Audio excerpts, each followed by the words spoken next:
Welcome, welcome, welcome everyone to another mystical webcast. Living the mystical life daily live webcast. That's right, ladies and gentlemen. Living the mystical life daily live webcast is here once again for another incredible teaching. We will also be giving away 2 free tickets to those that are members of the website. We've had a little bit of an issue before. We were picking people. You must be a member of the website to win the 2 free tickets to come to the live event October 5th through the 8th. We are here to talk about living the mystical life daily, what it takes for you to find your living the mystical life daily.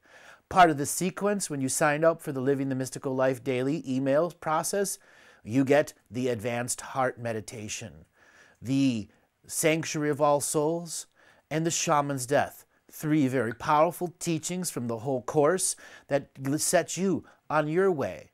This last Tuesday, we used another meditation known as the Rainbow Meditation. A tremendous amount of people are getting all the positive actions out of it. We encourage you, if you are not signed up for the Living the Mystical Life Daily email list, go to the website, andrewbartzis.com, and go to the course page. You have 2 options, signing up for the emails list or buying the course. Also below you will be a big red button that says, yes, I want to enroll now. When you do enroll, you'll be getting the entire 6-week online course, and you will be getting 3 very special bonuses for over 25 hours of teaching material. The Solstice and Equinox course, as well as the Alchemy course. Each of these will teach you on your path to the mystical life, how to use crystals and bioelectric fields, how to understand the passing of the seasons and the movement of the stars, and what they mean to your cyclical development as an I am being, using awareness to drive forward your hologram of understanding. All for $9.97, and you'll get the 2 tickets to come to the live event this October 5th through 8th in Seattle, Washington. We encourage people, if you are going to come to the event, there are a limited amount of hotel spaces available. We had a special deal, I believe it was $159 a night instead of $223. Those seats are limited, and there is a maximum capacity of 350 people for the entire event. Those seats are filling up fast. So if you want to be there, have an opportunity to meet soul family members, network with other healers, other empathic people, share unique space, learn the greater teachings, then come to Living the Mystical Life Daily online event, October 5th through the 8th. There'll be a button below that allows you to go and directly purchase the course. We also offer the 3 payment option. It's perfectly available right there. When you do make that leap to the next level, you understand why we do these continuing webcasts. Because it is the out loud, name it to claim it system of practice with repetition that makes illumination that gets you on your journey. Over the last 15 webcasts that I've now done, I have had so many people come to me in private and how much these webcasts are helping them to the next level. And that's what today's about. I'm going to be showing you how to consciously apply, once again, the sacred art of living your mystical life daily as the out loud, name it to claim it system without giving your power away. I will be answering your questions. I'll be taking calls. So please, if you have questions, go ahead and put them in the chat room. I will then be going over answering questions from the chat room that are related to living the mystical life daily. This is not a regular Adventures into Reality call-in show. We ask that everyone respect and that when you choose to call in, you're asking about the practice of living the mystical life daily. There are times that the nature of the question is about the practice, and that's understandable. But please be respectful for everyone else who wants to go on to the next process of learning the out loud, name it to claim it system. So for each of those callers that are calling in, I'm going to be asking you, have you practiced the meditations? What is your experience? That is the forewarning. Because many, many people are asking for an instant gratification teaching. And today, I'm not an instant gratification teacher. I'm not your keeper. I'm not your brother. I'm not your mother. I'm not your father. I'm not your guru. I'm simply a person that is pointing out sacred discipline versus sacred recreation, perfection of your own unique being through the out loud, name it to claim it system. Here is an opportunity for information to not overload you, for you to change the point of view that is around you, because we all have parts of us that do not want to succeed. Here is where you put those fears to rest, take over your sympathetic and parasympathetic, put them to proverbial sleep, so you, the I am presence, is fully in your body now, so that you may understand, I am not here for an instant gratification teaching. I am here to internalize and externalize my points of view so I may be fully in my presence. I need not travel to India or to be in a cave or a monastery to learn this. For this is the modern world, the spiritual enlightenment. And what other teachers are, that is their way. You people have come here because you're looking for your way, your own individual way that isn't imprinted by a mystery school or anything else that's giving their stamp of approval. You have your own stamp of approval. And when you come to living the mystical life daily, it is your daily. Here is a blueprint for you to go to the next level of name it to claim it system. The consciousness strike, that is the piece de resistance of what is going on with self-illuminated masters who are aware of the degradation and de-evolution of our system of domination and control. Those self-illuminated masters who want to challenge the system at the next level, it is the consciousness strike that will take you to the next personal layer of illumination. It is the reason I wrote it, because we are at a time where it takes self-illuminated masters to deprogram the world around them, as well as the world that is the global infrastructure of distraction. There is a potential of creating our own individual energetic insurgency of one, going to the sacred geometry systems and piece by piece, lie by lie, take them apart of our false light heartogram and replace them with heart space truth and knowingness. That is the truth and essence of the consciousness strike, to separate our experience with everything that is forcing evolution on our presence. We have the divine, co-creative, organic ability to discover our own evolution and do not need to be forced by other streams of light run by an ideology. Run by an ideology. Many of you have that dream that you want to change the world, make an impact, be a healer, a teacher, or make it to the next level. My goal for this webcast is like two types of peoples. Those that are out of mediocrity and those that want to do the great work. Those that are out of mediocrity, you will learn what it takes to conscious application of the sacred. And if you don't do it, it'll be your own journey into why you don't do it. And for those of you who are at that next level that want to do the great work, it'll be about self-healing and self-nurturing. For that is the greatest thing you can do at this time to help this planet and all species kind existing and coexisting here. You'll be able to understand your limitation so that you can see the unlimited point of view. You'll learn about what perception and deception filters are. During my life growing up, I was faced with every kind of obstacle you could potentially see in the unseen world.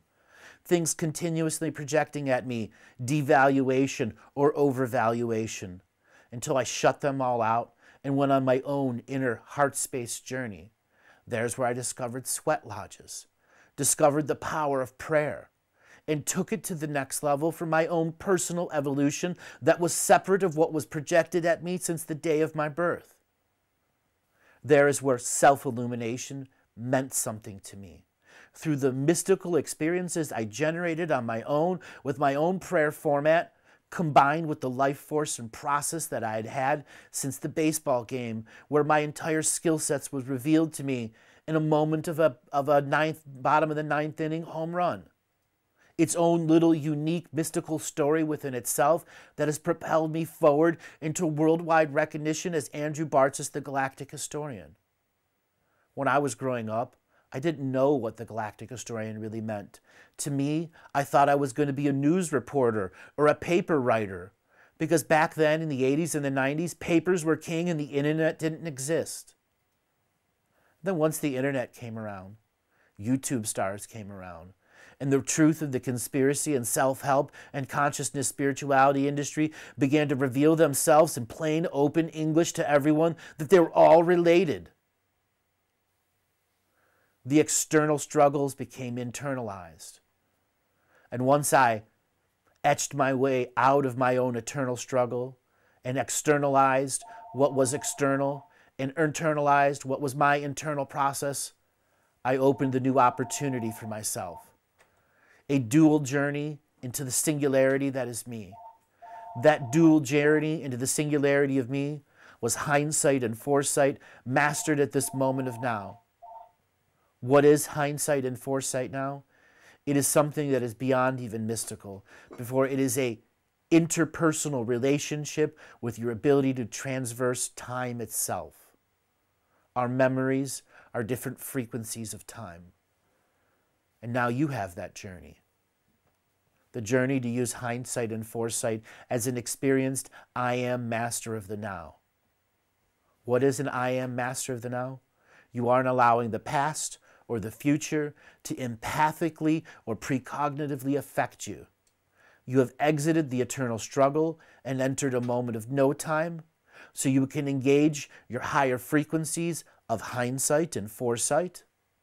Hindsight, to know the emotions of the past, depolarize and decharge them for the memories for when you go back into time that will no longer affect you. Conversely, foresight is not precognition. It is knowingness. Knowingness of your place in Great Mystery's plan, your knowingness of how heart-space truth gets you from moment to moment. It is expansion combined with the understandings of the past. So the experience you can find new territories into the undiscovered country of your own soul, with the great willing journey to say, I want to explore this undiscovered country as my own consciousness explorer. I shall not allow conflicts of the past experiences to hold me back. I shall look at what I have achieved through the telling of my own story to my own ceremonial fires, so I may know thyself in the most levels, so that when I begin spiritual journeys, transformation is an experience of transcendence, just like hindsight and foresight. Contemplate that. Powerful teachings at this beginning of the Living Mystical Life Daily. I am often asked, what does it take to be able to do this? Conviction, focus, desire, joy, and happiness. That is what makes me anchored and grounded. The people that are around me, my producer Robert, my team, Debbie is in the chat room now, all of those that help run the seen world galactic historian, as well as all those in the unseen world, the guides and the guardians. They are equally a part of my life, just as everything else. From perspective, that which is projected. How do you do that? How do you do that? Knowingness. I've engaged hindsight and foresight in my own ceremonial telling of my own story, that it's not about precogniting my future, it's knowing. So many of you want to leapfrog to the skill of precognition, the skill of telekinesis. You are not ready until you take up the own mantle of your own responsibility, use sacred discipline, self-healing and self-nurturing to raise your frequency above what was the past, so hindsight engages simultaneously with foresight, so you can know the next part of your journey, that you can go through the tunnels of your heart and discover what is a blockage or what is an enhancement. So many people on the journey run into a moment that is an actually enhancing moment, and they're afraid of it and call it a blockage because you do not know the difference, because you are so new to your own interpersonal journey and wanting someone to share your interpersonal journey. It is the alone journey into the self-healing and self-nurturing. There are times we share part of it, but it still remains you transforming and transmuting and transcending your inner self, etching your way out of your eternal struggle, separate of everyone else. So no matter what level you're at, understand that. Separation to singularity, not separation to duality. Many of you understand you cannot do all these rituals and ceremonies in a modern shamanic world. One of the things of living the mystical life daily is to name it, to claim it, whatever works in the moment.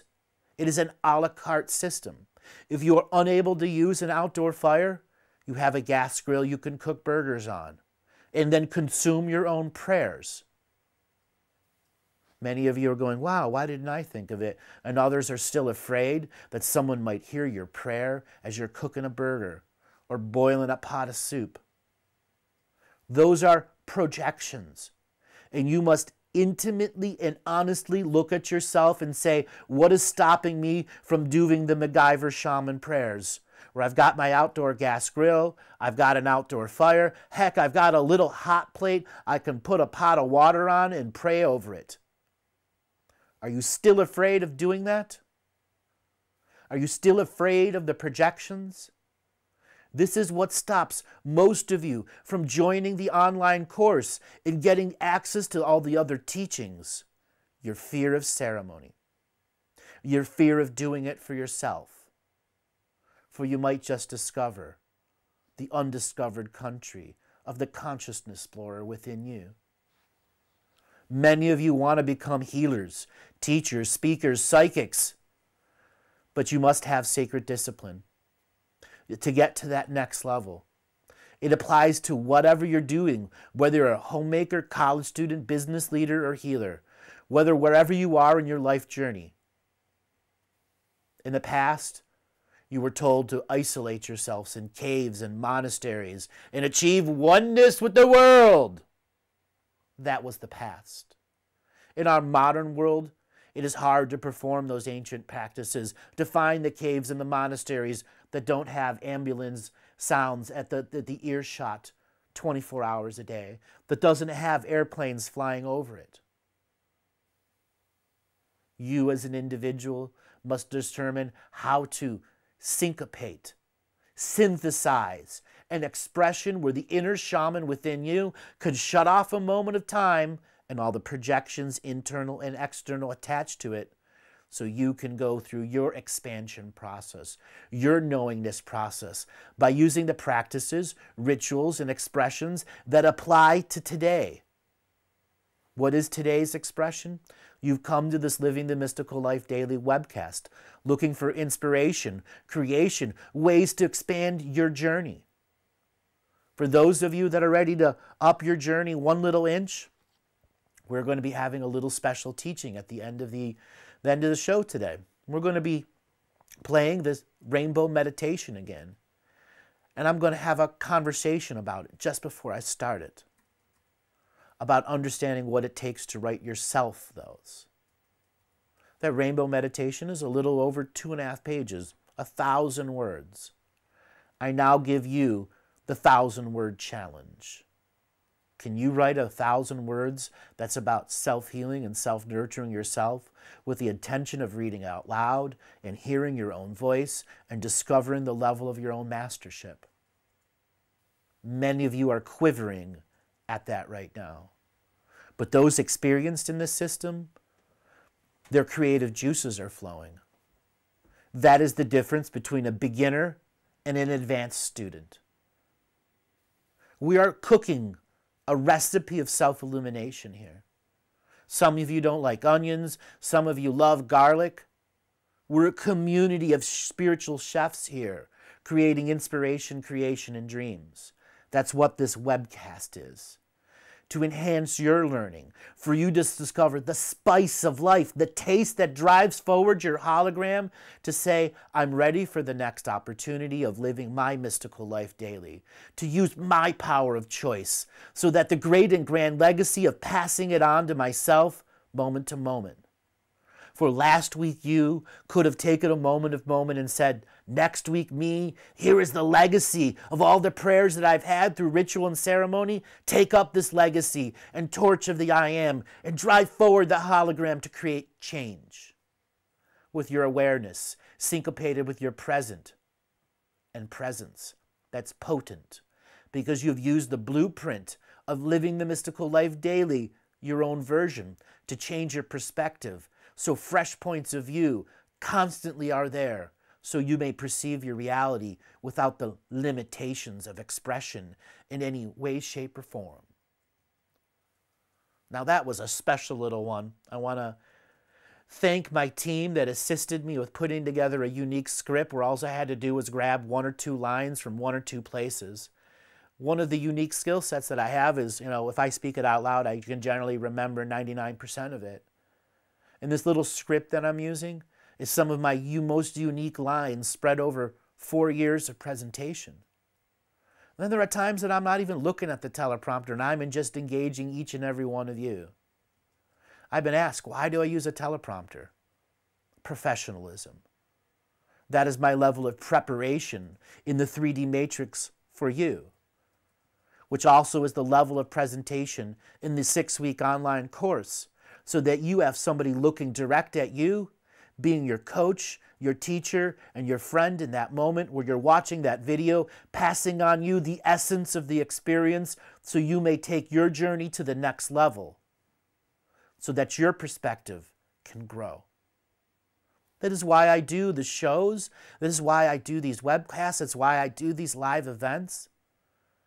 Last year's live event was a special event. People from all over the world assembled in this unique Dreamtime experience. Some had never heard of me before, and others had been around a long time. The uniqueness of what was spoken, the 8 meditation teachings, the heart meditation, Grove of the Patriarchs and the Matriarchs, learning the connections to spiritual photosynthesis, galactic and universal time, how to understand the galactic groove of time, the universal groove of time, and auditing your experience in service and light. The advanced dream world clearing, the AI clearing, the soul family reunion, sanctuary of all souls. All of these teachings have been amplified with the next layer of teachings that's Living the Mystical Life Daily 2, October 5th through the 8th, where we'll be going over the peacemaker and peacekeeper concepts, expanding the celestial consciousness strike, understanding your individual journey and connecting to your spirits and totems, guides and guardians, expanding your point of view so that your mystical life daily is filled with spiritual companions in the seen and the unseen world. To understand the seen and the unseen world are but 3 simple secrets. We live in a world of duality. Expectations create limitations. And it's not about what you think, it's about what you believe. Those 3 secrets, those 3 paths to self-illumination are of what's been hidden from us over and over and over again. Just like the discipline. If true concepts of discipline were brought to us as young children and not imprinted to us, and we made the natural organic choice to engage discipline, to engage the frequency of love, our society would be vastly different. We now struggle to share the common moral code of do no harm to any sentient kind. So many, when they hear that statement, ideological theory pops up in their mind and they debate. Debate is matrixical. Debate is the 3D matrix. There is no 3D matrix in 4th dimensional unlimited space. Theories are proven, not left open-ended. The pontificating philosophers who must defend their ideology are just pontificating philosophers. They are not putting into practice what they preach in any way, shape, or form. And that's why they live in a duality. That's why expectations run their reality.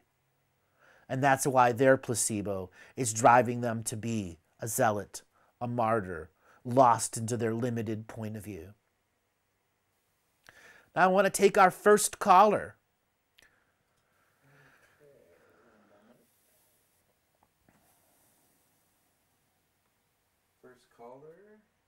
First caller will be Lieberman from the San Jose area. Lieberman, are you there? San Jose. Hello. Hello. I do not hear a caller. Let's move on to the next caller. Next caller will be Michelle Reed. Michelle Reed, are you there? I'm here, Andrew. How are you doing today?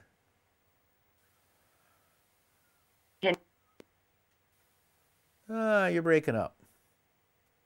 Oh, no. I hear you Not now. again. There you are. I can hear you now. How are you? Yes. How you doing today, Michelle? I am so good, Andrew. I'm quivering with excitement to be on this call with you. I cannot tell you. So what Oh, kind of questions do you have for the Living the Mystical Life Daily webcast? Have you been able to do the guided meditations? yes, I have, Andrew. I've done your heart meditation, and I've actually made it my own in Sweat Lodge. Beautiful experience. Wonderful. And I've done your shaman's death and your communion and union revocation. Yep. Um, Which one has I just need to. which one has been the best one for you to share about? Ooh, I want to share them all. Well, please do. That is what this is about. Letting people This is understand what I. your experience. Yes, thank you so much. I'm in a shamanic group actually, and I'm busy typing out your walk to the river to a dear sister that's going on a 4-day vision quest with a feather and a blanket very soon.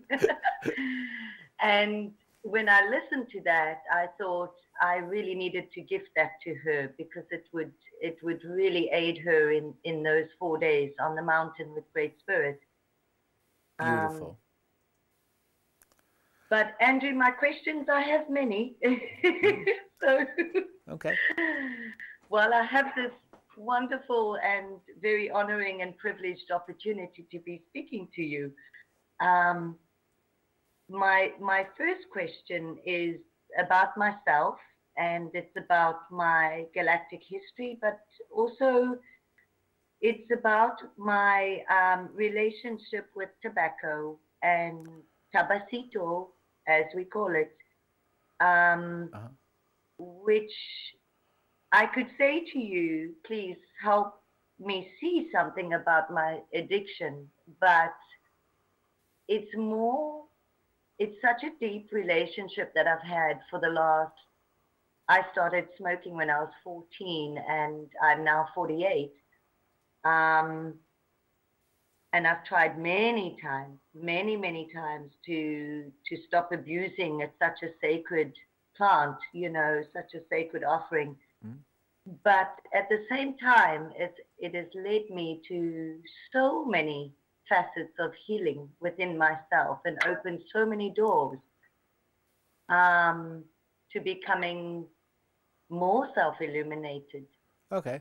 So I So was let just me work on wondering if there's yeah, anything. I'll work on it because there are a lot of people that smoke. First thing first, I smoke. I have been Oh, on and okay. off smoking since I was 19. And I can see the judgments immediately coming, and those are your judgments and your projections. And to all those people judging right now, I break contracts, vows, and agreements with you and choose not to be your teacher. For you are not about smoking. You don't understand what the sacred plant is, was, or will be. And until such a time as others choose to perceive our point of view, whatever judgments they have are projections that remain in your frequency. That is your main issue with tobacco right now. You're being driven to it because you innately know the world is judging it in such a negative way that there's something about it you must keep within your frequency. Okay? I face this every day as part of the medicine that it presents, as well as the addiction side of what it presents. First thing first, Yeah. are you smoking all natural tobacco and rolling your own, or are you smoking the ones out of the box? Oh, no, I stopped the box ones many years ago. I've been rolling my own for many years now. Okay? And it's organic, yeah. Okay? So you're doing that right. How many would you say cigarettes you roll a day for yourself? Maybe 10, Okay, that's nothing. about 10. That's nothing. Rolled cigarettes versus pack cigarettes. So those 10 cigarettes, because they're all natural, that's maybe equivalent to 2 regular cigarettes out of pack, nicotine-wise. Yeah. You're just consuming 2 cigarettes worth of high volume of nicotine, you know, over a period of 10. That's what you're transmuting it to. So look at the time of day that you are smoking. That's the first process to understanding what is addiction versus the need of the sacred medicine itself to assist the journey. Now, one of the reasons people had tobacco on them was because you could easily mix it with water and have a bug repellent. Okay? Okay, whether it's to save a plant that's being eaten by moths or aphids, that was a special plant that was sacred energies, that was blooming in a certain time or area. There are hundreds of other expressions. Tobacco is used as an offering of energy and medicine. Oftentimes, some of the cigarettes I pre-roll aren't intended to be smoked. They're the offerings. You light it up, you put the prayer smoke of intention through, and you leave it for the ancestors. Have you ever done that?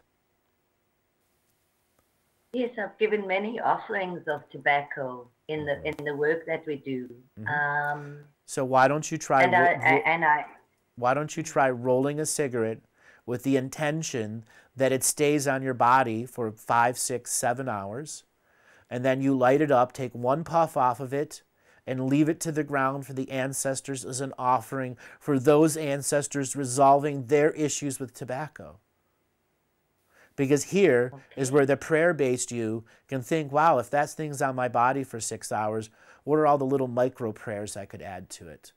Or actually put it in your hand and faux light it as you are giving it wisdom and intent of what this is doing for you.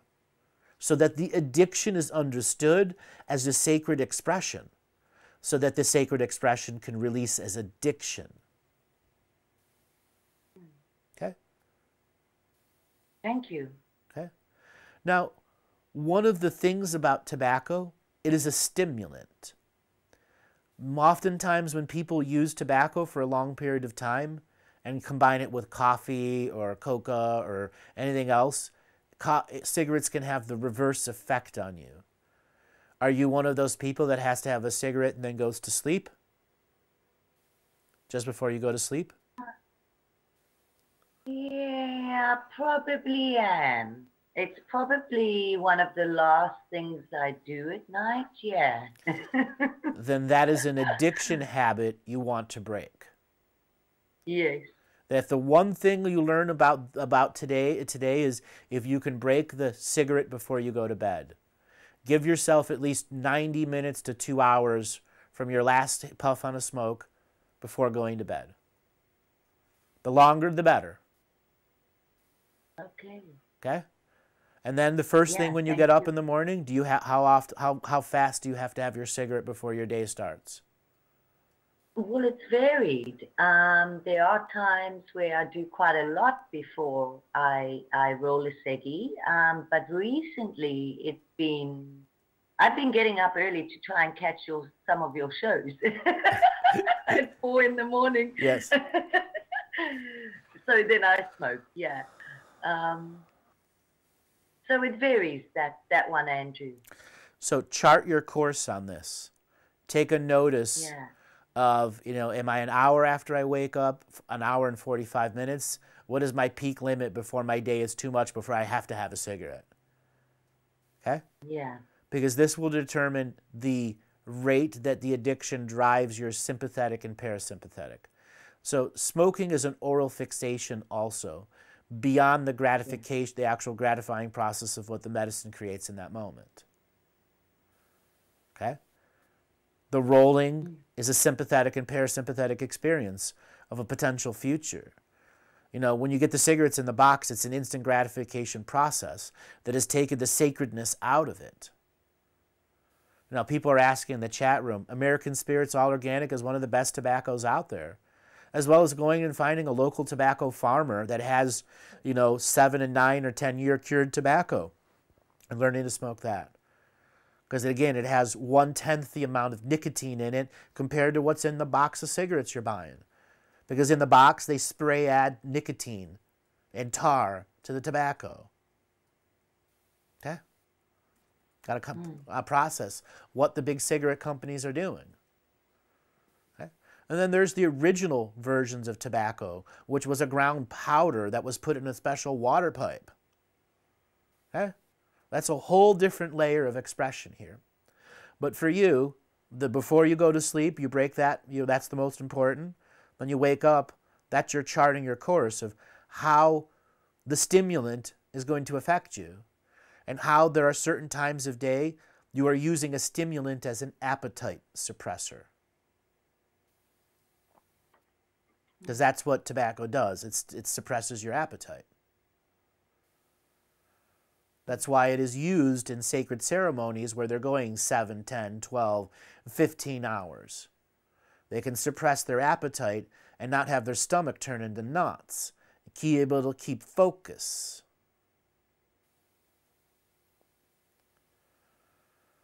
So can you see how you use it as an appetite suppressant? Oh, yes. Yeah. I can see that. Those 3 things that I just talked about, if you apply your sacredness to just the observance of those and take mental and physical notation, is where you'll be able to chart a course where it's no longer an addiction, but your sacred process of using the medicine for its intended purpose, while balancing yourself, knowing that I can easily abuse it, but today is not one of those days. Beautiful. Okay. So before you were saying about you used the consciousness strike, how has that worked for you?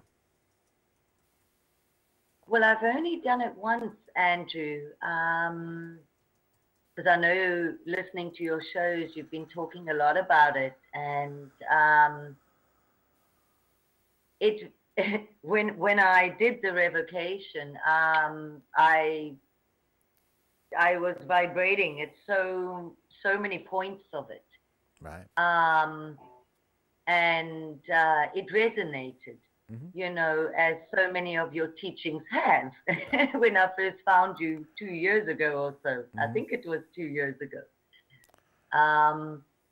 So I'm only just diving deeply back into your teachings because when I found you and I found your, I think it was your Mount Shasta interview, I dosed up on about 20 hours of you speaking.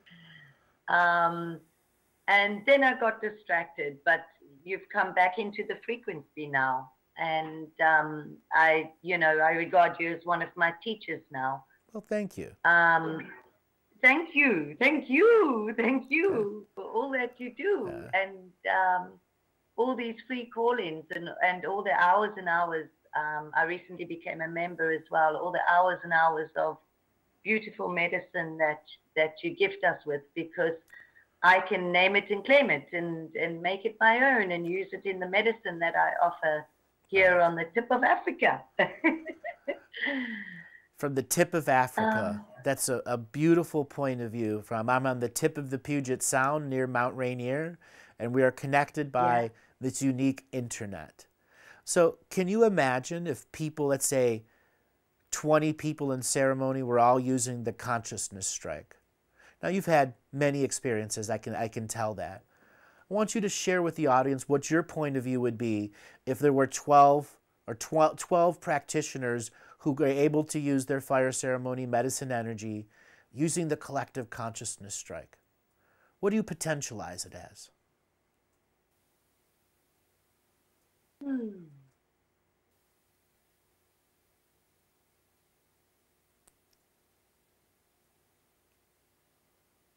I'm trying to find the words.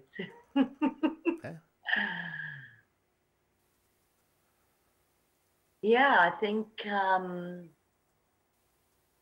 what you're saying and what's happening in the world with this technology and bridging these, you on Puget Sound, which I've been to, by the way, with my teacher, and here I am on the tip of Africa.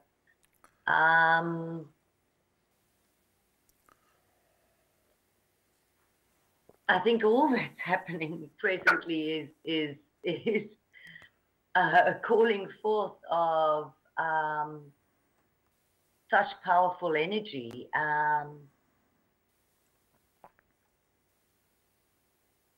Yeah, I'm trying to, you know, we do so much ceremony and prayer, and I know that there's so many shamans. It's the age of shamanism, really. Mm. Yes, it is time. Bring forth the teachers. So, It would unify oh, the, not, it would, in my expression, it would unify the ancestors. ah, Okay? Because that's really what it's yes. about, is giving the ancestors authentic internal and external instructions that say, enforce equal exchange, equal co-creation, non-competition, non-hierarchical order, non-separation, non-duality, I am dreaming self beings, light-body DNA standing breakaway DNA civilizations of one, expressing their unity with their prime source of source stream. Right there is the shamanic encodement of unity. And when the shamans, Wow. the individuals, begin to understand the woven teachings Spider wove within those teachings itself to remind us of the great layers of the dream weave coming together here, is where you'll be able to have multidimensional ceremonies. Wow, Andrew, that's mind blowing and so very pertinent and Yeah. apt that you mention the grandmother spider, the ancient weaver. Yeah. It was one of my questions actually because she visits me very often. The grandmother spider, it That- visits the Living the Mystical Life daily teachings quite often. In the 6-week online course that culminates into what's known as the Sacred Cave, where the individual experiencer, which is those that are going through the course, have an opportunity to speak to the grandmother spider and weaver, who weaves the light strings and light lines. You've learned of the spider earlier in the course, where it's about helping you understand the uni-worlds and the original alphabets that were formed to the knowingness of spider that was dreaming the dream, as well as the chrysalis of the butterfly, how to weave webs around yourself, all different types of dreamweaver frequencies. The grandmother spider represents the epitome of the weaving frequency. It has transcended the human expression of spider. It is all web-creating entities. Okay? When we get to that level of web creation of ourself, we understand the web that is created around us.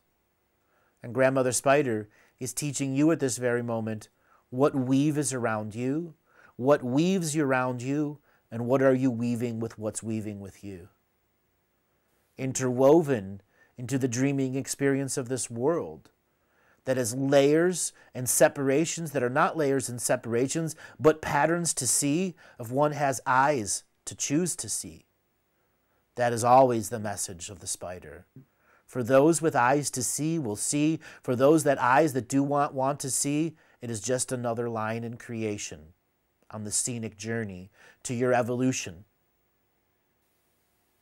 When you choose to see the pattern that the spider is weaving in the moment of the dream weave, you get an unlimited glimpse, a mystical experience in the moment in which the spider's web has caught you and brought you to the ends of creation and said, now what? What will you remember? How will you once again walk these fine lines of creation as a sovereign being, using the mystical experience to move forward your hologram of sovereign reality, no longer being an unsovereign being who's walking the unsovereign lines?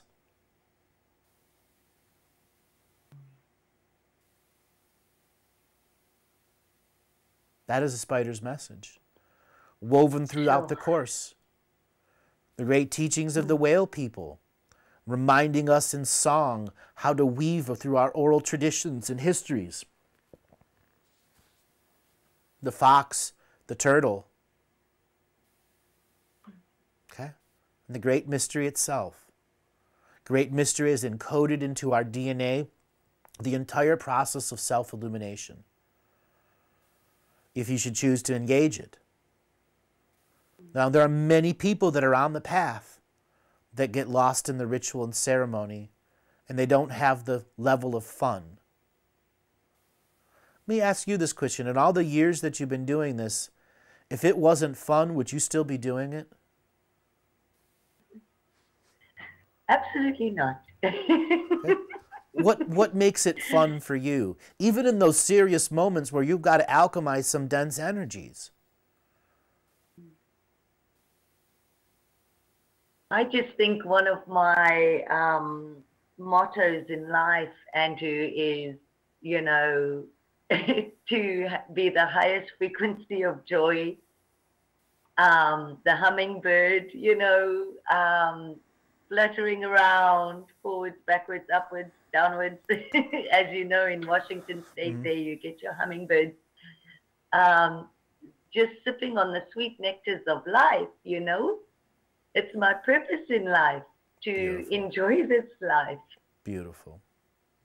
Yeah. How do we, I've had much fun. how do we pass that on as the essence of teachers? That if you aren't having fun doing it at some level, even if it's afterwards in hindsight, you realize no matter how serious you were, desaging your house, dehaunting a person, it was still fun for you at the end. Yeah, yeah. Okay? Again, pass on that essence to all those that are listening. What does it take for you to see fun in these sacred discipline practices? Because if it isn't, you're in the wrong webcast. Just as the giggle says. Sorry, Andrew? I said, just as your giggle was saying, if you're not having fun with it, this is the wrong webcast. You've got to be playing. Yeah. You've got to be playing. Gotta be you playing. know, it's the teaching of the South Shield. Coyote. Don't Coyote, forget exactly. The inner child. The Hayoka comes in many forms and many shapes. Yeah. Be able to laugh at yourself. Yeah, of course we get serious. Of course we have serious moments. But I think one of my medicines is to share the joy, you know, and go, okay, so I fucked up. It's all right. Hey, you know, it's I'm just gonna learn from that and go easy on myself. It hasn't always been that way. But I've been learning to reconnect with that inner child, you know. It's a teaching on the medicine wheel. Laugh at yourself, and you know, in those moments of deep density, it's okay. Right. I had you one. know, I had a teacher, a Heyoka teacher. This was I've never shared this process. I was visiting another group of practitioners in another native frequency, but the group that I was with would regularly go and visit and do stuff. They had a dancing group and stuff.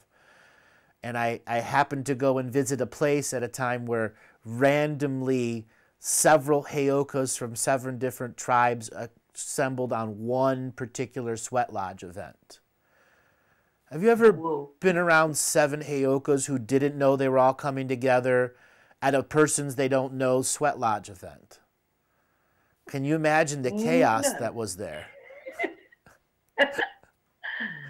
Okay. Oh, my word. Oh, no, these people were intentionally trying to trigger, but the shamans and the practitioners knew that. Okay? There were some lines that we could say were crossed, but they were crossed with a level of jesting to break the seriousness that was surrounding a prayer ground that didn't need that serious frequency around it.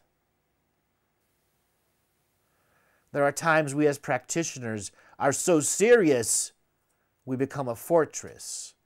And a prayer ground is not a fortress, is it?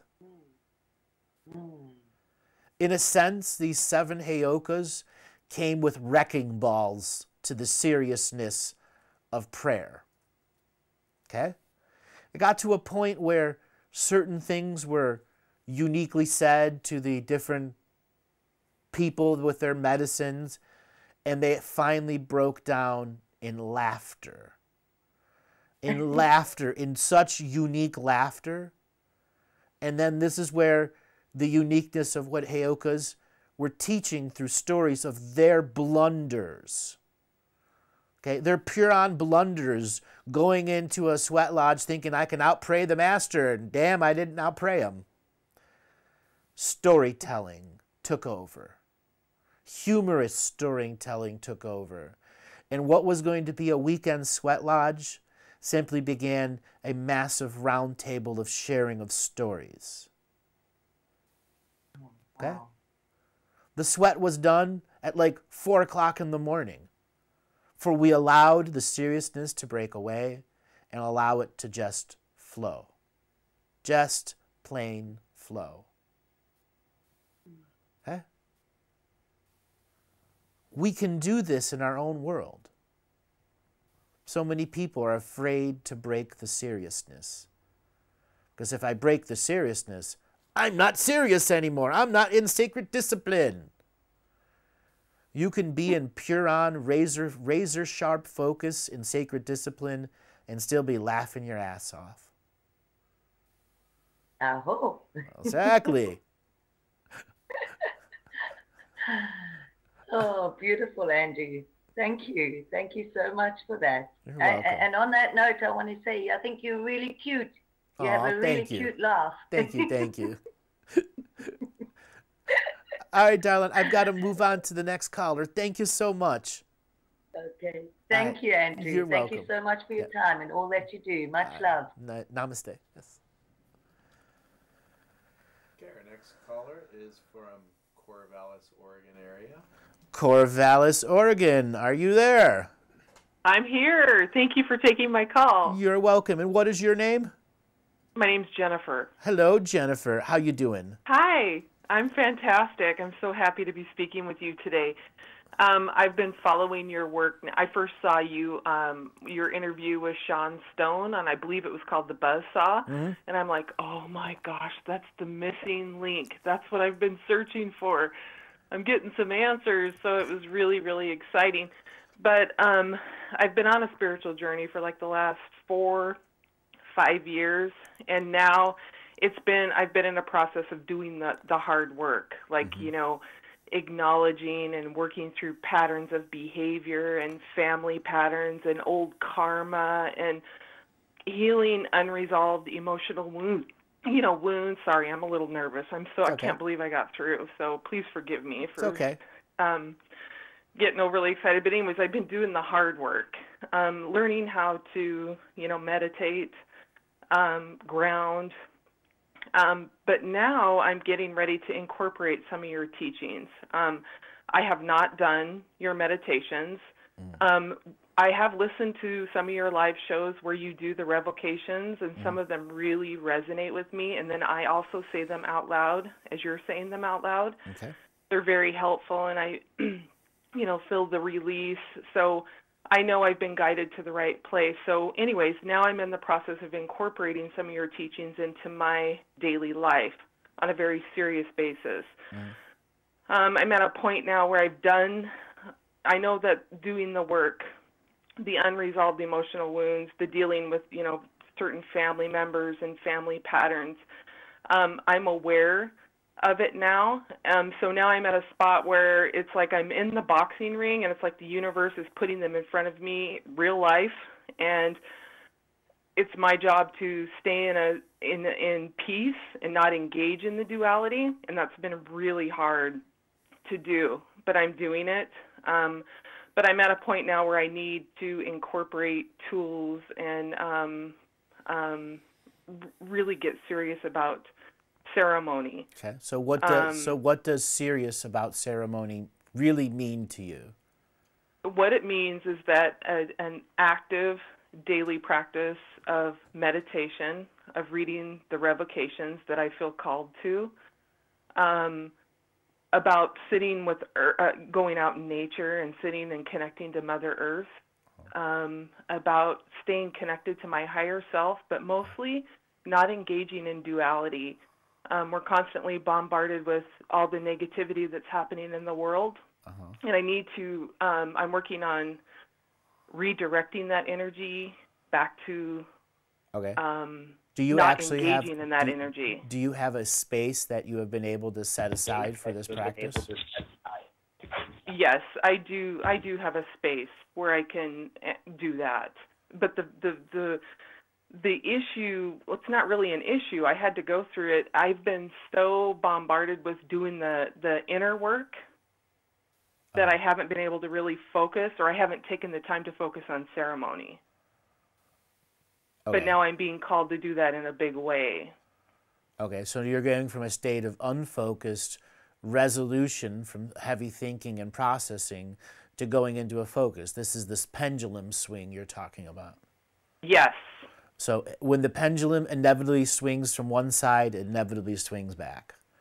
So my first piece of advice to you is know that a pendulum is going to continue to swing until you put your hand up and stop the pendulum from swinging. Okay. So there will have to be a delicate balance of what is ceremonial time and what is your continuing of process time from what the old experience is. Until such a time as you can begin your processing during meditative ceremonial times and no longer do recreational self-learning processing, because that is where you're at right now, recreational at it. And that's what it took for you. You had enjoyment of working through your crap, okay? Yep. That's why it was a recreational process until such a time, you know what? I've had enough good experiences from dealing with my own crap. I want to go to the next level.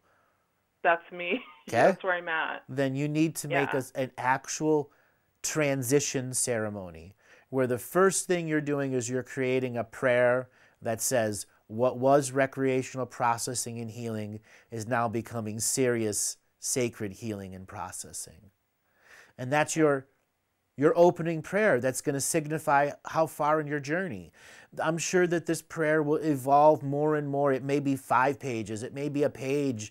It may be 50 pages. Okay? You may just need to do the creation of it, which gives something to soothe your soul. Because that's what you need right now, is soul soothing. You know the wounds are there, and you know you'll take care of them one by one, piece by piece. And if you can take care of a bunch at a time, you will. But until such a time they're all gone, you still need some soul soothing. Yep. So, can I? Sure. Am I interrupting you? No, go ahead.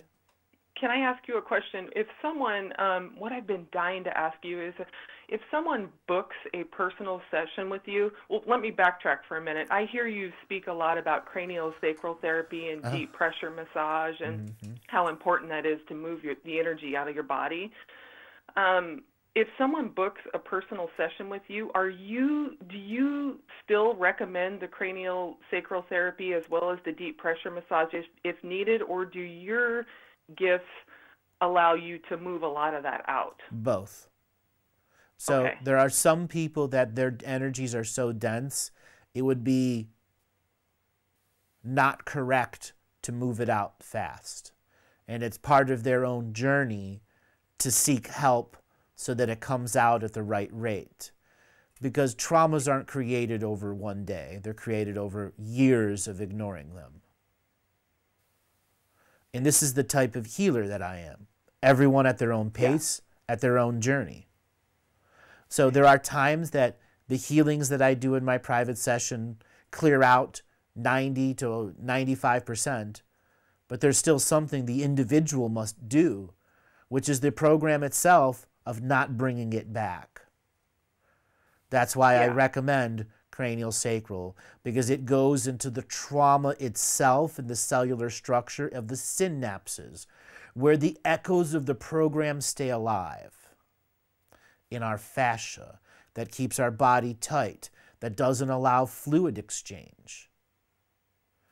So there are a variety of things that go on in the private sessions that are full-on de-haunting to full-on angelic awakening, visions that have great realizations. Each person is going to come away with what they put into it. Okay? What is it that you're putting into it? I have something I want to know. There are those that come that want to know their galactic history. Others will want to know about business. Others who just want to talk about living in the present and the ceremonies that I can do. I create these tailored recipes for individuals to take and use and to apply to themselves. A lot of times in private sessions, it's people that are like you, right on the verge. and I'll give them a 3 or 5 week recipe or a 7 or 10 week recipe or longer that helps you determine through your own journey how much of an experience I really want. You know, what I'm doing in a lot of these recipe type scenarios, it's not about the salt, the pepper, the garlic. It's about the zeal, the drive, and the vigor to do them so that the salt tastes better, the garlic adds perfection, and all of the little interpersonal experiences that are trying to distract you from doing that, you simply see as the system's game, in which at any time you can say, I'm not playing your game, system. And as soon as you understand the potential of no, and yes, sometimes the system is the screaming temper tantrum kid in the corner you can't ignore, or sometimes it's not my kid and I can move on. Got it. Another question that I have for you is often I hear you and callers talk about saging. Yes. And how that's an important part of their ceremony. A long time ago, I had read about cedar, that cedar clears, sage blesses the energy in a space. Can you give me your thoughts on that? Because for some reason, I feel really called to cedar more than I do sage. Okay, so there are an infinite amount of ideologies and beliefs. It's actually the smoke that creates the clearing process. Anything that was a plant medicine that has been dried, that is turning into a smoke, is meant to imprint it into an environment, and it has some affinity-based qualities that are on top of our intention. So it's the smoke itself that your intentions and magic go into, that blend into the many layers of the uni-reality that is the place that you're trying to smoke out, sage, cedar. So is cedar more clearing? It can be. It all depends on the quality of the plant or the quality of what you're using, how much resin's in it. One of the reasons people choose sage, white sage, purple sage, whatever sage it is that they're going to use, is because the resin is in the smoke. And when the resin is in the smoke, it's very dense and has some very high magical intent-based qualities. So you have a wand that you're holding, that is the physicality of it. That wand has energy being transferred to it that isn't a resin, that's going through an embering process, that has the power of fire, that has your belief engine entangled into it, that goes into the smoke, which is the level of your awareness.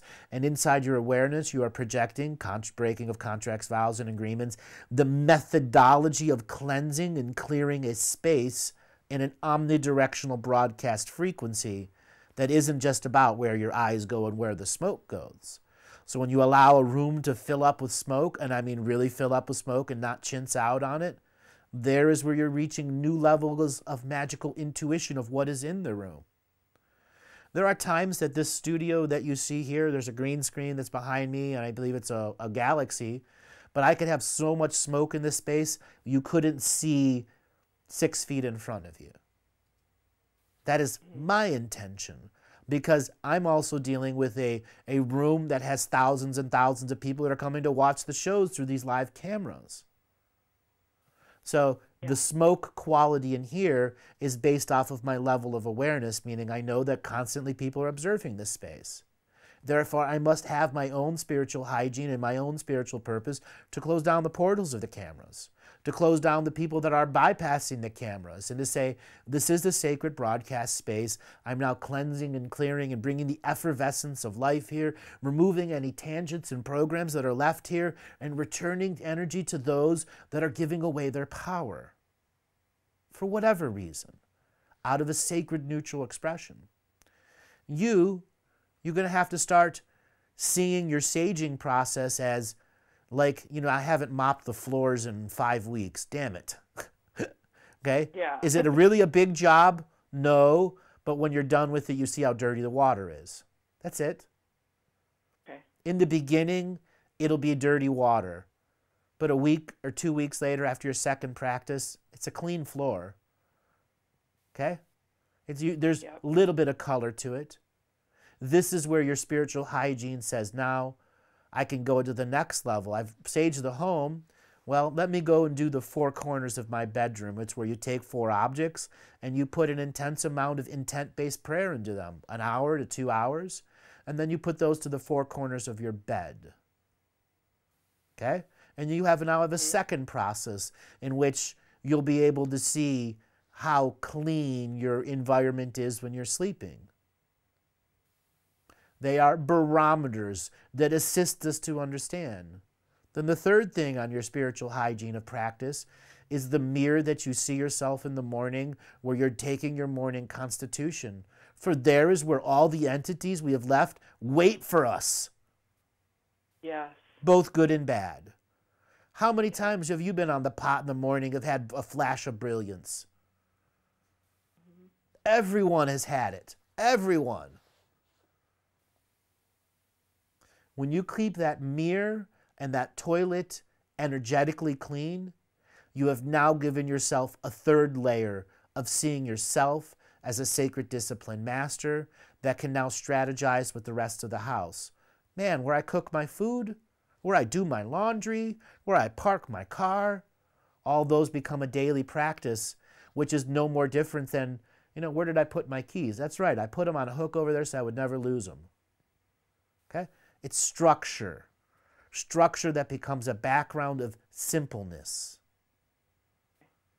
If you can do this as part of your evolving ritual, you will grow leaps and bounds. Leaps and bounds.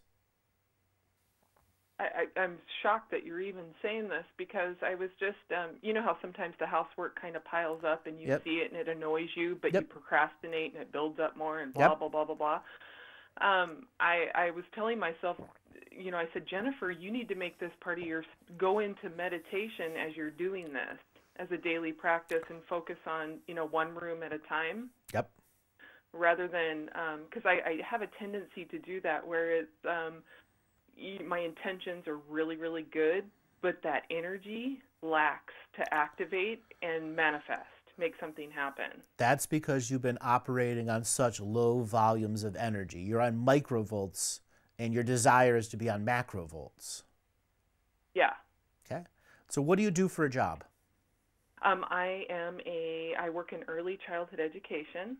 My original background, my professional schooling was business and marketing, business administration and marketing, and then I transitioned into early childhood education, which I absolutely love. That's a big switch from business to early childhood education. It's a big switch. I didn't know what I wanted to do, and I was just copying what my mom did and those around me. At 18, I didn't know. Which way to go. So this is what I'm going to do. I'm going to speak to you in the metaphor of a spiritual business plan. Okay. This is what I want you to create. Challenge yourself to go into your business energies and transmute everything you've learned about business into spirit. It does transmute. So you're going to be writing a spiritual business plan of self-investment. I'm going to invest into my ceremonies. Sacred hygiene is the first. Saging of the house, protection of the four corners of your bed and your bathroom. Okay, those are the first things. If you can invest in that, your higher spirit will invest into you a mystical experience. You're making contracts, vows, and agreements with yourself, not based off of instant gratification, based off of the practice of repetition that creates illumination. The next level to your business plan is each time you have that mystical experience, you will write it down as part of the extenuating contract of experience, creating a chronicle in which your spiritual investment can come in and apply new layers of investment into yourself when you are ready to branch off into franchises of new mystical experiences, such as spiritual journeying. Okay? Sacred pilgrimaging. Another franchise of the self that needs the full investment of the sacred disciplines and spiritual hygienes, so you are funded internally from your own projects, so that going forth, solid foundation takes you to the next level of experience. Does this make sense? Absolutely it does. Wholeheartedly. Okay. Spiritually investing into yourself. Truly use those business words that make your 3D mind staying triggered. All right, if I don't invest here, my other spiritual investors, which are my guides, guardians, and angels, aren't going to offer it, offer a next investment. Yeah. Okay? And the franchises, one is spiritual journeying, pilgrimaging. Spiritual journeying is dreaming and going to places spiritually, and then pilgrimaging to physical places. Those are another franchise that will inevitably become a part of you, as well as the franchise of my own sacred ceremony, where I can be in full spiritual regalia and not have a worry about what anyone else says, because it is the production of myself. Got it. Okay? Got it. That resonates. Yeah. Now, let me ask you. So there's issues going on with your intestinal tract. What have you been? Thank you. My gosh, it happened after I don't know if this had anything to do with it, but I didn't participate in the eclipse. I felt called not to, because I don't think that energetically I was ready and could handle the energy that comes from it. But ever since then, my stomach has been, when you get sick with a virus or have a touch of the flu and it turns your guts a little bit, I've been having a little bit of that feeling. Well, there's more going on with you right now. Okay. So you're really not processing your protein at all. Okay. So what is a standard meal for you like in a week? Just kind of give me a sample. A standard meal. So like for breakfast, I'll have oatmeal or some type of, high fiber cereal. A little bit, there is one thing I'm doing differently as you're talking. This just popped into my head. I think it's important to say. I never used to eat a lot of dairy. In this last 2 months, I've incorporated it back into my diet, thinking, I'm getting older. I might need a little more calcium. Does that have anything to do with it? No. I think it's candida. Okay. I'm pretty sure it's candida. Yeah, and I think that's right, because I'm overweight, and I have I'll call your last caller really resonated to me as you were talking. I've never smoked, and I do not drink or anything like that, but I have tendencies towards sugar, and I'm overweight, so naturally I'm going to have an abundance of yeast probably going on. How much overweight are you? Oh, probably I'm really tall. I'm like 6 feet tall, but probably I could lose, to feel healthy, probably 85 pounds. Okay. So you have thyroid issues going on for another thing. Your metabolism is off. So when you were young, let's say 13, 14, 15, when did the height actually come for you? What era of your life where you peaked at your height? That's when it started, right after 6th grade. So I was 11, and then I just started shooting up drastically. I had my full height by probably the 9th grade. And when did you? I'm an Amazon. Yeah. When did you have your first menstrual cycle? 11. It was 6th grade. So however all old, I think time. Around 11. All at the same time. So this is where your DNA body programming is still trying to run you from the past. It's still making you thinking you're growing. And this is actually a traumatic spiritual process for you. Okay. Just give me a second. What? Hold on. Just give me a second to scan. There's a weave here that I can. Just let me turn this. It's like a kaleidoscope, and if every time you turn it, a little different point of view is here. All right, so what's trapped in your cellular structures is this overwhelming need to eat carbs and sugars because of it's still trying to fuel your growth, because you were supposed to be even taller than you are now. You were supposed to be another 6 inches taller, minimum. That's the giant energy coming out of you. Your DNA, we have giants that live in our world. We have giants in our ancient history. I could say if this was a different frequency of world, you could have easily been 7.5 to 8 feet tall. I believe it. Okay? So this isn't really about diet change as much as this is about trauma removal of something in your body demanding food and sugar to grow at a height that the reality wasn't going to allow. Yeah, I went through a very traumatic event during that time too, as you're mentioning menstrual cycle. It was the changeover from sixth grade, which was absolutely the most amazing school experience. I just had an awesome teacher, just one of those teachers that really sticks with you. Yep, And yep. anyways, and then the transition from leaving that class and then going into junior high was very, very traumatic. I felt like I was being sent off before being ready. Yeah. And it caused a tremendous amount of anxiety. I mean, like massive. That was the start of my anxiety. Well, maybe not the very start, but it was just pivotal. I mean, it brought me to my knees. Right. So the trauma removal from this, I think you need to be in a regressed, similar to a past life regression state. Okay. Because this is not something you are going to have an instant gratification healing with at all. You could turn the energies off, but it's still echoing through your entire lifetime, through every I am moment that you've been in the past. So you can encompass it as a great concept at which you take the hammer and chisel of your daily life and keep knocking off a big chunk of it every now and then. Okay? So this is where you'll have to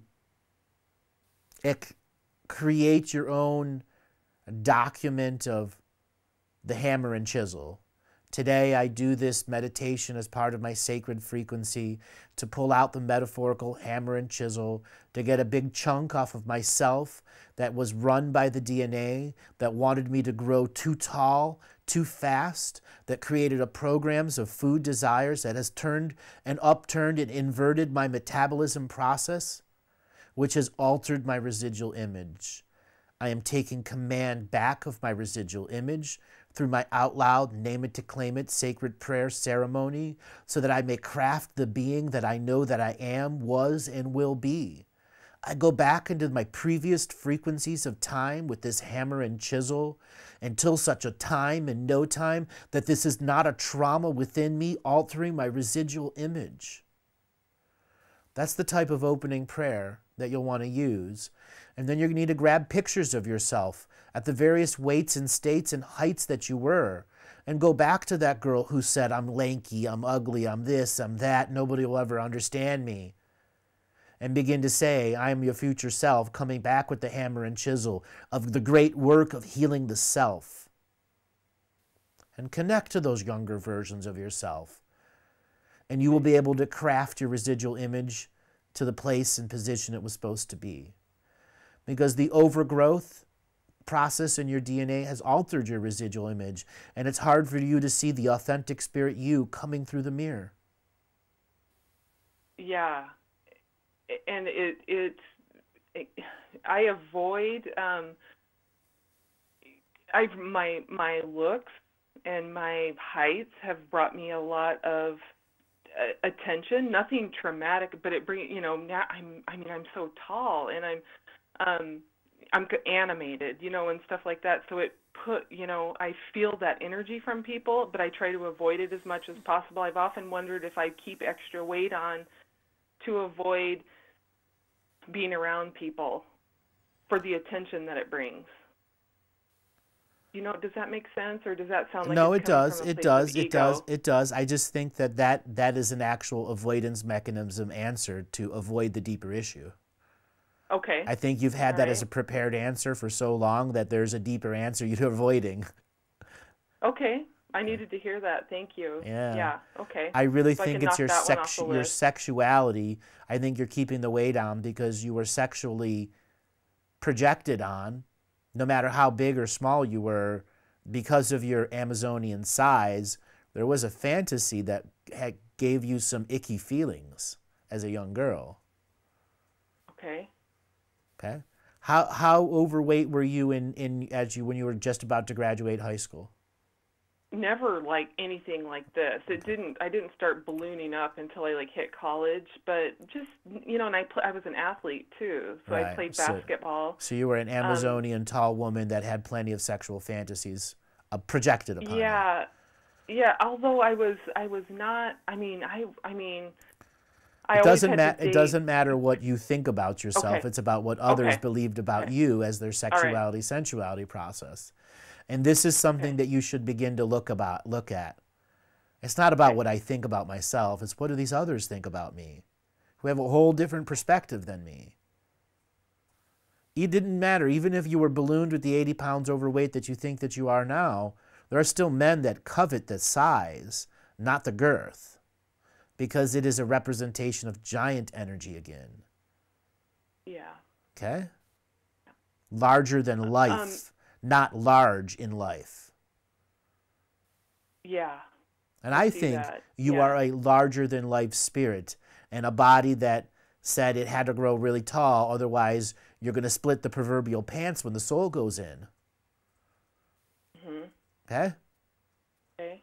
Which is, I think, what happened to you. You split your pants and had to stitch them up. And you're still afraid of getting the rest of your soul in your body, and you may split the pants again. Yep. And that's why you're on the journey of crafting the image of the self through sacred discipline and sacred journey. That's why you discovered my material. That's why it's become a match in your awareness now. Makes sense. Makes total sense. Okay. Andrew, if I could ask you, Sure. Going back to the thyroid, and also you mentioned the gut, is it something, sometimes when I'm listening to calls, I never know if, do I need medical attention, or what do I need to do about this to colon correct cleansing, the problem? straight on colon cleansing, preferably a ceremonial, serious expression that says I'm going to try to do either a home 2-week kit, or you're going to go and do 4 to 6 external colonics or home kalimas. Okay. Okay? Have you heard of Smart Cleanse? Yes. It's a decent system. Would that be a good start? I'm really a really sensitive person. If I even take an aspirin, I can almost feel it doing the work on my body. Right, because you're highly acidic. Would that be a good place to start? It's because you're highly acidic. That's why that's like that. I would say you're at least 3 quarts low on water. Let's just say if you had if you were to be in a metaphorical situation where you had an injury, let's say you fell and broke your leg really bad with a little blood coming out, and they brought you to the hospital, they wouldn't release you until you had three full bags of saline. That's how low you are right now. And your body is creating fat cells to try to store water right now. But the programs of your body, it can't extract water out of your fat cells because the fat cells aren't storing water. They're storing energy for growth spurts that aren't coming. Is this related to the protein thing too? Yes. You mentioned that yes. I wasn't okay. Yes. So the first thing is you want to get on a let's say the Hilda Clark methods. She has one that's a 30-day, gut buster. What's her name? Hilda Clark. What did you say? Hilda Clark. Okay. And it's one that's got charcoal and teas and all this other stuff. That's hardcore. You don't have to go to the hardcoreness.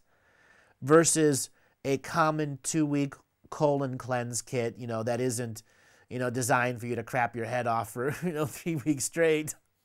It's choice here. And then you get to see the difference of what actually means colon cleansing means. Because it'll reveal the candida, it'll reveal all the things that are going on with you, and then you get to make a choice. Conversely, you can go and do 3 colonics and have the same knowledge of what's there. You may not release as much as the 2-week cleanse, but you will have the knowledge of, my internal gut health is off at the gallbladder level, the spleen level, the liver needs to release. All of this stuff is backing up in me. What can I do to catch up? A colonic or a home kalima is equivalent to 30 morning poops. So most people are backed up 6 months in their colon, in their intestinal tract. That's how much fecal matter is petrified against the mucus walls of your internal layers. You got to get down to the mucus layer, and that's through repetition with high fiber.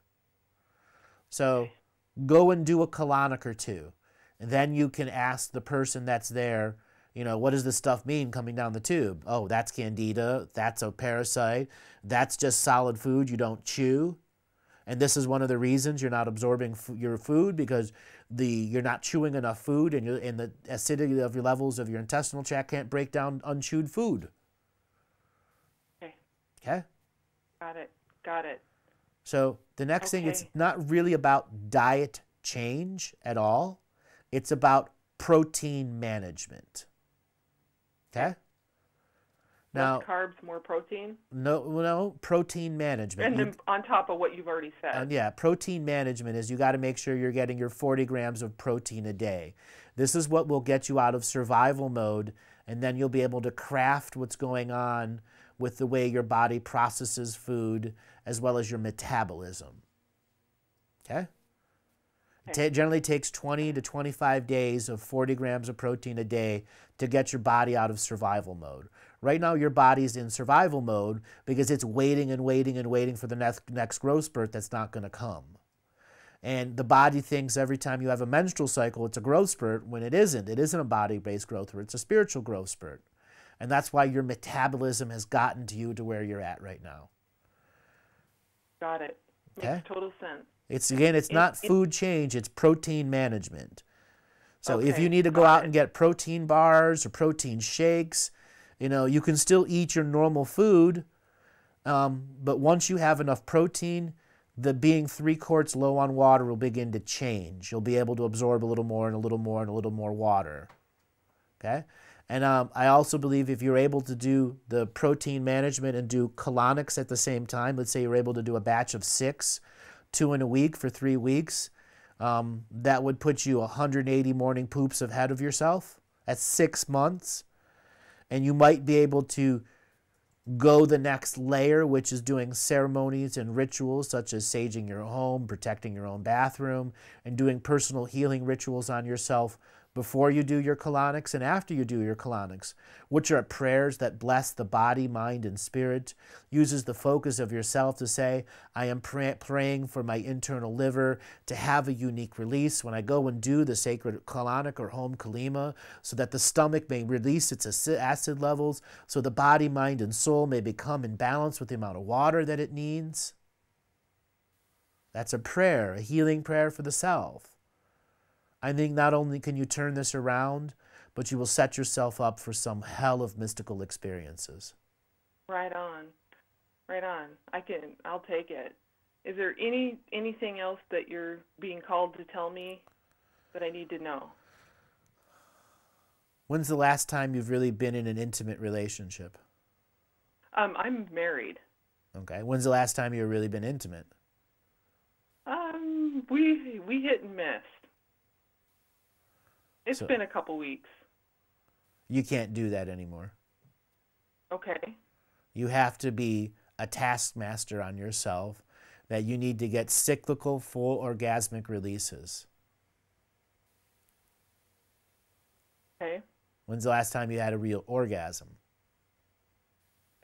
Not a fake, not a 3 seconds of moany done. Well, this is kind of embarrassing, but I don't lack in the orgasm department. It's just that my husband and I are, we're kind of hit and miss. We're going through some growth as well. Does that make sense? No, it does. But I still think there are times that you are believing it's an orgasm and it's not. It's you enabling and fulfilling yourself, not going to the next level, still that avoidance mechanism that's deeper inside you I spoke about before. Okay. I think you're about you're about to uncover a lot more. I think you're actually holding yourself back. And Okay. part of your body is playing a role, but you're not experiencing the fullness of it. Because if you were, you wouldn't be here where you're at. And that goes out to all the other ladies that are out there too, who think they have a full orgasmic life. If you were, you wouldn't be, where the metaphor of where this caller is at. It would have already healed many of these issues. That's the level of seriousness of what real orgasms do. They give you reflection in yourself to see yourself in the sacredicity of your person, to change, to have mystical experiences. And that's part of your legacy to yourself. That every time you have a mystical sexual experience, that the next time that joyful previous one is waiting for you.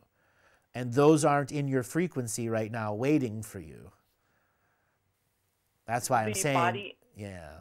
The extra weight also kind of blocks me from more initiation. No, it doesn't. It doesn't? It doesn't. That's just a mind game you're playing with yourself. That the programs have power, that I'm not sexy, I'm not sensual. You're an Amazonian beast. Own it. Own it. All right. All right? Thank you so Call up much. your lover and say, the Amazonian beast's going to ride you like a horse. That's too funny. All right? Oh, gosh. Own it. All right. Thank you so much. Own it. All right, darling. Take it easy. Have a great day. You too. Bye-bye. All right, so we're going to go ahead and play the rainbow meditation right now. So, everyone, sit back, relax, and when we're done with the meditation, I will have some comments about it. I want you to relax your body, mind, and spirit.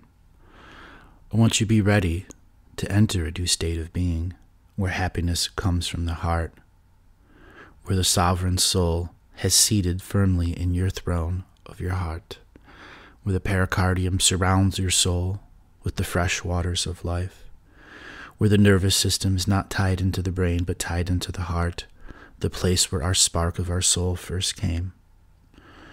I want you to contemplate that and understand that it is from the heart in which we say everything, it is from the heart in which we do everything, but our world of separation puts us into the mind. And now I want you to eliminate the world of separation, because this is only a construct, a fraud reality created to keep you in a dream world. And now we are going to use your dreaming body in this dreaming world to dream you in another place, another time, another way of being, so we can begin to process who we are and what we are all throughout the various time streams and universes. So this process of deeply relaxing, focus upon your body. Close your eyes. Imagine a deep, soft, blue mist coming around your crown chakra and making a very soft whirlpool. And this soft whirlpool illuminates the left and the right side of the brain. And the left and the right brain become into communication. Multiple little strings reach across the left brain and the right brain, making anchor connections to all the different synapses of your life's path. Allow this spiraling blue mist, creating vortices of water, to go deep into every cellular part of your brain. And let it slowly expand so that all part of your skull and bones of your head are totally saturated in this blue mist. Let it envelop your third eye, your tongue, your nose, your eyes, your medulla, your neck, your chin, your jaw, your teeth, your taste buds, your throat, your epiglottis. Let this energy go down your neck, the straight spine that supports your skull, into your shoulders, into your scapula, down into your trapezoids and elbows, and out your hands. Let it go into your chest and fill every part of your lungs. As this blue mist reaches your sternum and goes to enter the pericardium, that which your seated sovereign power is in, glow your heart green and accept your spirit in.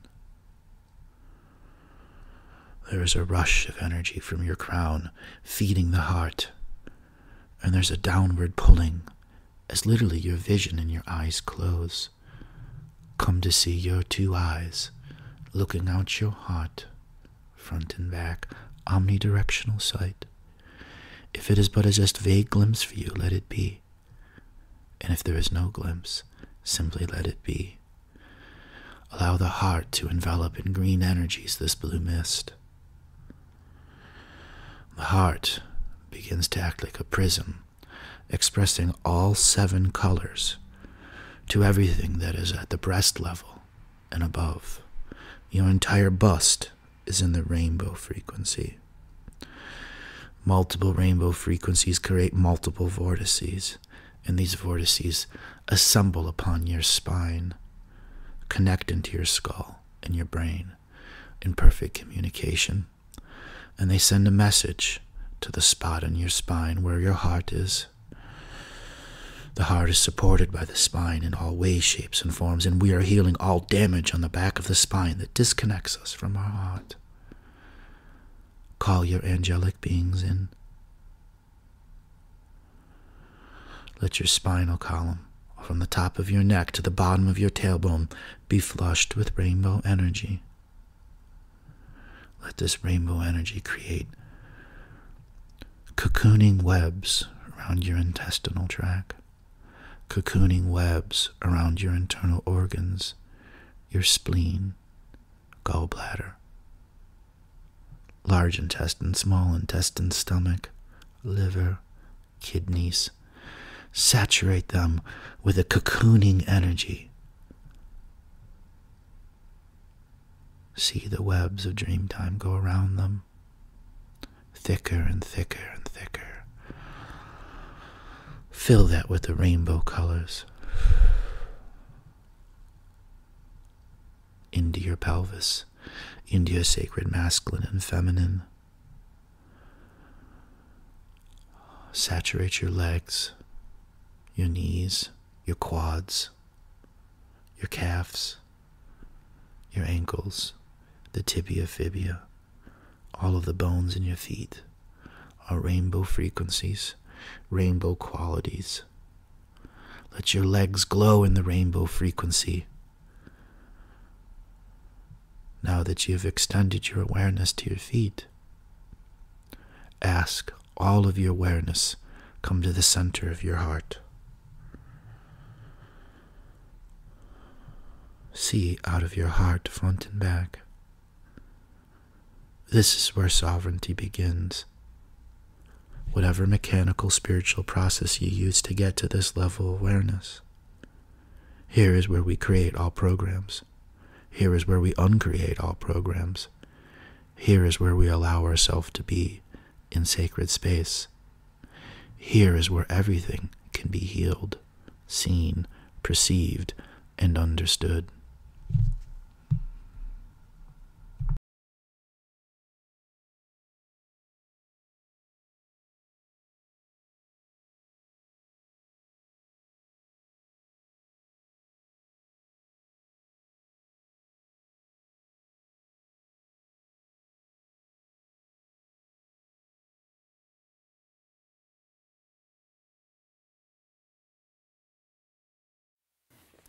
Welcome back, everyone, from that advanced, unique rainbow meditation. I want to thank everyone that has listened. Come back into reality now. Allow yourself the bigger, greater frequency of awareness now.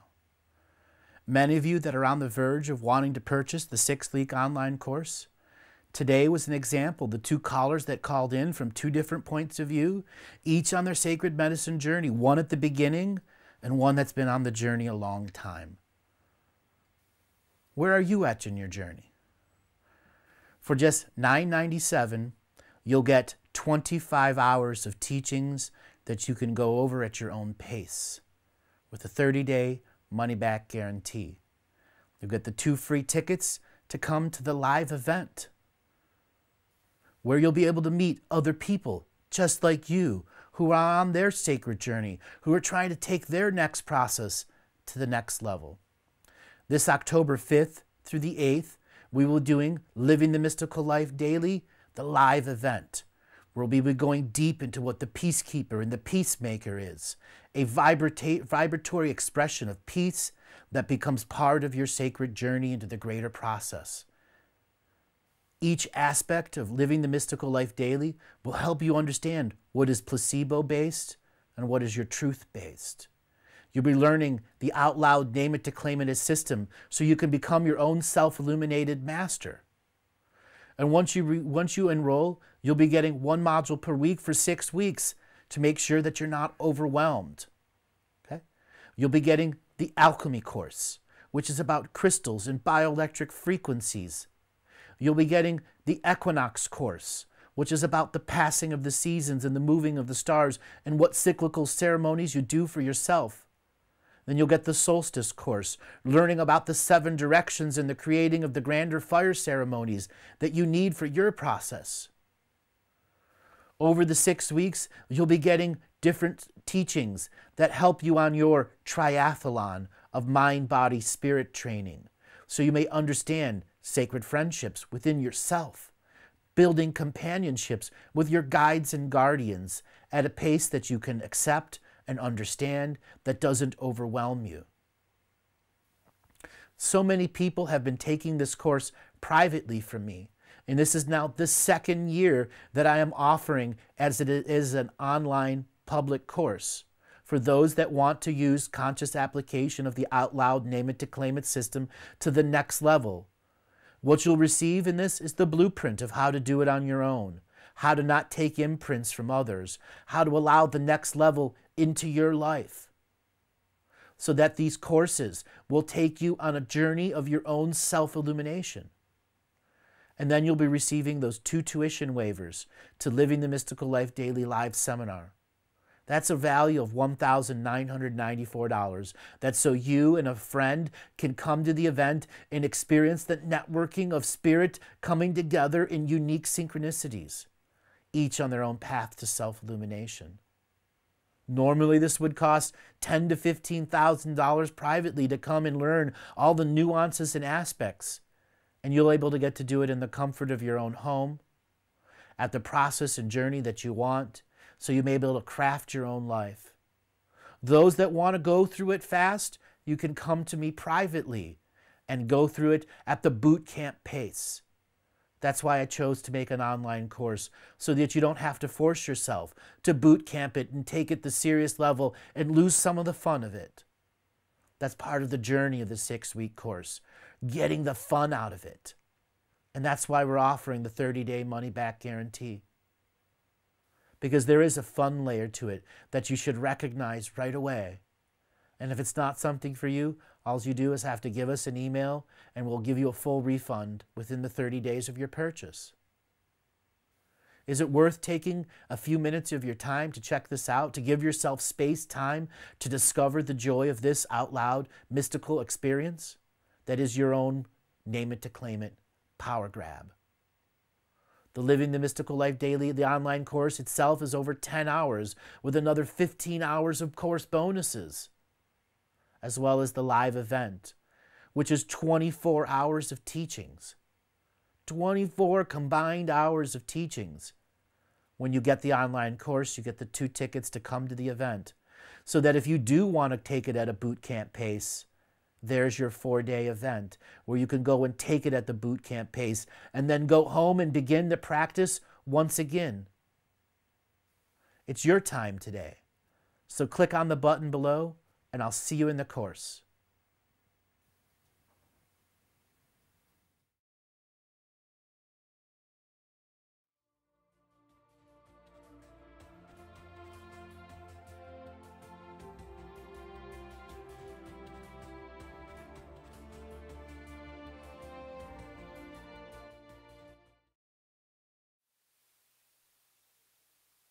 Goof. I forgot to name the winner. All right, everyone. So we are actually back here. We have a winner. It's Avital Gilbao. Avital Gilbao, you are the winner of the 2 free tickets to come to the live event. Thank you very much, everyone. We'll see you in the next webcast.